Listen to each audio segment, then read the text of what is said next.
Oke, halo teman-teman. Saya di sini mau sharing cara modif eh, inverter plasma yang nggak ada interface CNC-nya.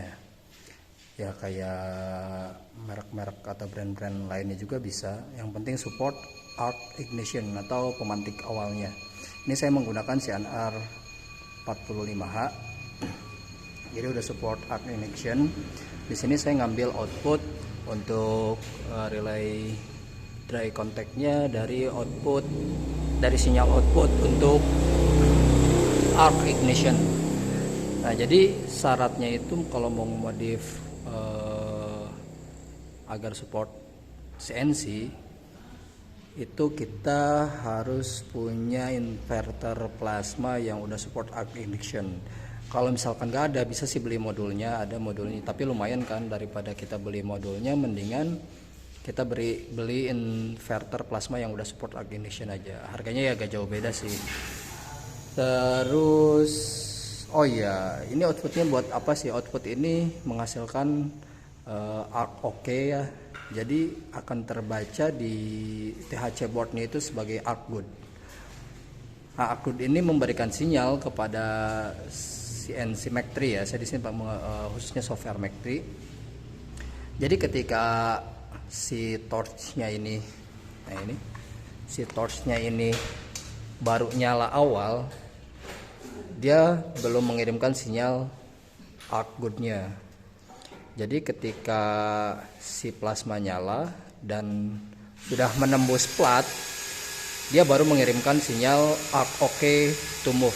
Jadi ketika si plasmanya udah menembus apa ya sebutnya itu ya, udah menembus bahan kerjanya gitu, dia mengirimkan sinyal kepada Mac 3 untuk OK to move. Jadi ketika tembus, otomatis si X dan Y nya itu akan mulai mengerjakan cutting. Nah, kalau misalkan sinyalnya hilang, otomatis dia stop motion, jadi gak ada pergerakan. Fungsinya buat apa sih? Sebenarnya ini opsional sih kalau arc good itu ya, tapi kebanyakan dipakai di mesin plasma fabrication itu ya seperti itu gitu. Jadi untuk memberikan sinyal ke software Mac 3-nya, nih udah tembus dan silahkan jalan gitu. Nah, itu bisa mengatur fierce delay, atau ya ketika mulai kerja itu kan ada delaynya tuh, ketika tembus berapa detik kan itu bisa diatur tuh. Nah, kalau menggunakan arc good ini dia udah otomatis gitu, udah otomatis ngikutin settingan PID di THC boardnya. Nah, THC boardnya pun saya buat sendiri, jadi nggak ada apa ya, ngatur THC-nya itu langsung di software Mac 3-nya. Jadi software Mac 3-nya saya pakai plugin. Nah, dari pluginnya itu bisa diatur batas tegangannya dari voltage outputnya gitu. Terus ketinggian si nozzle ke area kerjanya itu bisa diatur langsung di Mac 3 tanpa harus memutar-mutar knob seperti THC yang lainnya gitu. Sebenarnya sama aja, cuman bedanya ya saya coba maksudnya tuh nggak mau ribet gitu, nggak harus ngatur di luar, ya langsung bundle sama software Mac 3-nya gitu. Ini saya pakai relay 12 volt. Outputnya ini ada dua pilihan, ada yang 25 volt, ada yang 15 volt. Yang 25 volt bisa pakai relay yang 24 volt. Kalau ini sih pakai relay 12 volt. Terus kalau tanya itu kan relaynya 12 volt kok dikasih tegangan 14 volt, apakah nggak apa-apa? Nggak apa-apa sih, cuman kan tiap relay itu ada datasetnya, ada maksimal voltage-nya berapa gitu. Cuman ya mungkin lebih ke apa ya, ini awet gak sih gitu, tahan lama gak sih? Untuk mengatasi seperti itu kita bisa menggunakan voltage divider, dua resistor itu, atau pakai MOSFET ataupun pakai transistor. Itu ada kok rangkaiannya, silahkan cari cara merubah sinyal output 15 volt ke 12 volt atau ke 5 volt, ada kok. Jangan menggunakan step down gitu, karena ini tegangan sinyal gitu kan. Nah, cara kerjanya ini kondisi relaynya ini jadi aktif high. Nah, aktif high ini otomatis kan si relay langsung dikasih tegangan 14 volt nih. Sorry kalau salah, silahkan koreksi. Jadi otomatis ketika dinyalakan si plasmanya ini aktif langsung nyala gitu.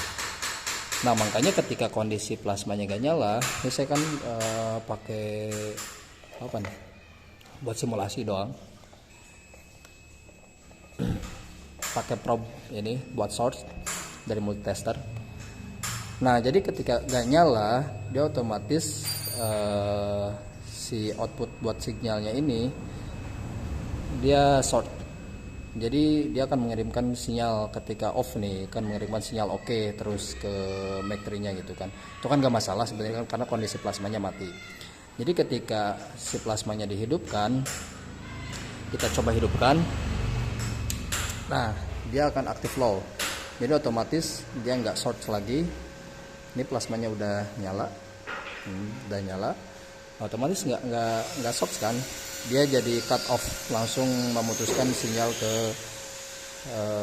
si THC boardnya atau ke ya buat ke baterainya gitu kan. Nah, cara kerjanya kayak gimana? Cara kerjanya gini. Jadi ketika si torch ini dia kalau cuma nyala arc ignition doang, dia tetap nggak bakal nyala, nggak bakal aktif low gitu. Si relaynya tetap dalam kondisi nyala karena dia yang dinyalakan cuman arc ignition ya, pemantiknya doang gitu. Nah, terus si relaynya ini bakal bekerja kalau misalkan kita si relaynya ini udah menembus, misalkan contoh di sini plat besi, ketika dinyalakan dan udah menembus. Nah, posisi menembus, kalau udah menembusnya ini otomatis si relaynya ini bakal aktif flow lagi, jadi akan mengirimkan sinyal arc oke gitu. Ini si plat udah tembus nih, si plat udah tembus, silahkan jalan gitu kan. Dia memerintahkan silahkan jalan kepada baterai seperti itu. Otomatis ketika tembus dia langsung jalan gitu. Nah, itu kan kalau si THC yang biasa, maksudnya yang langsung cuman sinyal up and down doang, kita harus atur fierce delay-nya gitu di sitcam.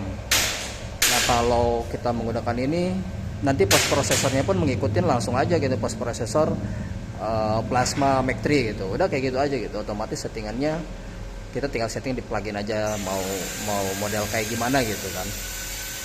Ini saya di sini cuman mau sharing aja cara mendapatkan arc oke dari inverter plasma yang nggak ada interface CNC-nya. Kalau udah ada interface CNC-nya itu udah enak, kita tinggal ambil aja dari interface-nya, itu udah otomatis ada arc good sinyal atau arc oke gitu kan. Itu aja sih, kita coba tes. Ini kompresornya saya belum nyalain, saya nyalain dulu.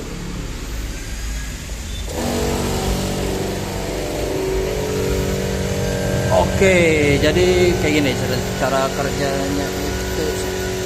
Nah, ini kan kondisi belum dia nggak short kan, maksudnya nggak kontak, belum, karena dia aktif high gitu. Saya ngambilnya yang normal open, normal close. Jadi ketika normalnya gitu, ketika si relaynya ini mati, dia bakal close gitu, bakal ada kontak. Jadi kalau dinyalain, nah dia langsung open gitu kan, nggak short. Nah, kita coba buktiin. Ini kalau kita nyalain arc ignitionnya, dia dia tetap nggak ada sinyal. Oh, dia nggak ada sinyal. Nah, kalau kita, ini contoh ya, ini aja kali ya. Nah, otomatis dia short langsung.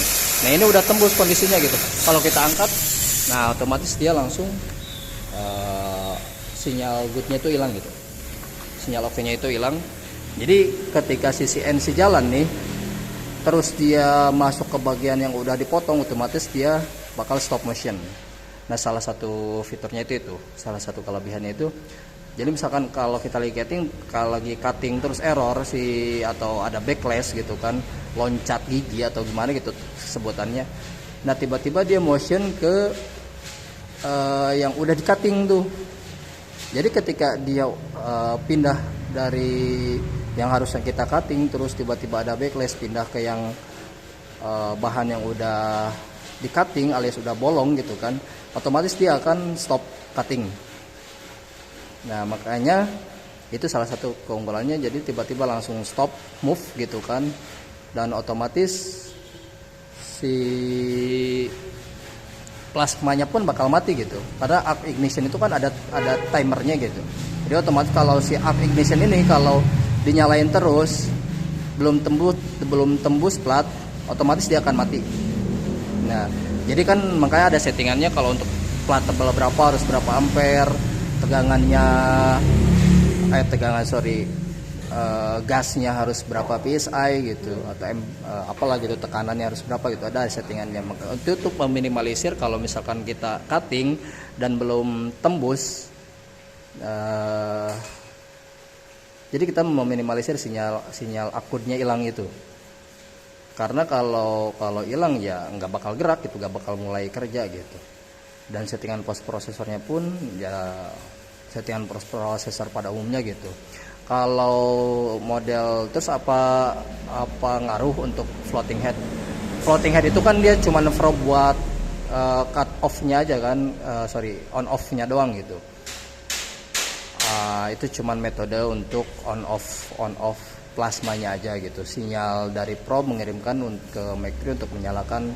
Jadi gak ngaruh gitu, tetap mau dipasang di mana aja. Ini cuman ketika ini sinyal untuk memulai pergerakan mesin cutting gitu.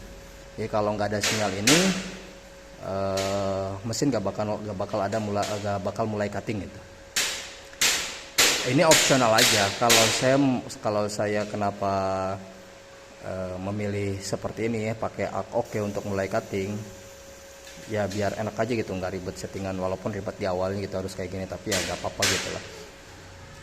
Nah, selain ini kan banyak metode lain juga gitu kan, ya kita bisa setting di post prosesornya gitu, delaynya berapa gitu ketika tembus ke plat. Nah, dia dikasih waktu berapa milidetik untuk sebelum mulai bergerak gitu. Itu kan kita ya mengira-ngira sesuai dengan pengalaman gitu. Ini berapa detik nih tembus plat sekian tebalnya gitu, sekian tebal platnya. Ketika tembus berapa detik nih, baru berapa milidetik gitu baru bisa mulai cutting gitu kan. Nah, kalau pakai Akgud ini ya udah kita tinggal setting, nggak usah setting kayak gitu, karena otomatis ya kalaupun mau ditambahin settingan tersebut ya bisa gitu. Ya itu aja sih. Di sini cuma sharing ini output interface-nya saya ngambil dari bawah sini. Nah, biasanya arc ignition itu ada trafo arus current transport atau transducer gitu. Ini memberikan output nih di sini, ini pemicunya nih. Jadi kalau plasmanya udah nyala, dia akan mengirimkan sinyal ke modul arc ignition-nya gitu. Itu aja sih. Yang mau tanya-tanya silahkan di komen atau bisa hubungi WA saya di deskripsi. Terus saya menggunakan THC board buatan sendiri. Nanti kalau ada yang minat THC-nya boleh hubungi saya, atau misalkan mau sharing, mau ngobrol juga silahkan. Oke, sekian, terima kasih.